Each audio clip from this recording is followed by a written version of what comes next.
Very much for sharing these details and giving us more information at this point of time.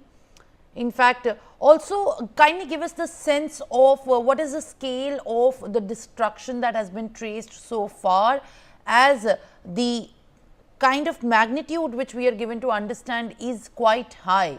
And in these regions, as tsunami alerts have also been sounded, this is going to be even more dangerous for the local residents residing there.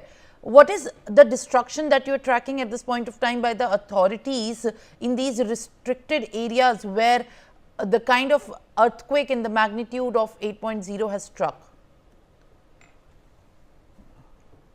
It's, the buildings, some buildings in residential areas have been demolished, because, the severity of the earthquake is such, that has caused a panic amongst the people, people living in the area. The local police is cordoning off the entire cities, where this has happened, and, taking all possible steps so that, minimum damage can happen, I mean, at this hour. It is very significant, what steps the disaster management, the national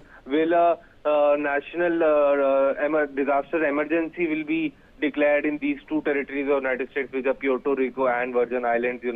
The situation at the moment looks very, very shaky. What needs to be done is what will the local governors of announce something for people? Will any some advisories have been announced for the people? Travel restriction is announced. Let us just put this very important update that is coming, that the U.S. National Tsunami Warning Center initially said that there was a tsunami threat to Puerto Rico and the Virgin Islands.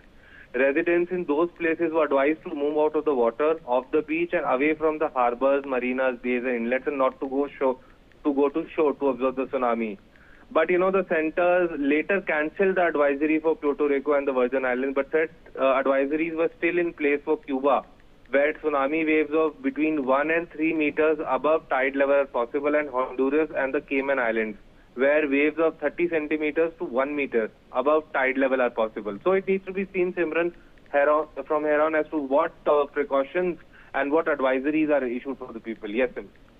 All right, Aditya. Thank you very much for sharing these details and giving us more information. Now, on that note, viewers, that was all the news of the nation and the world.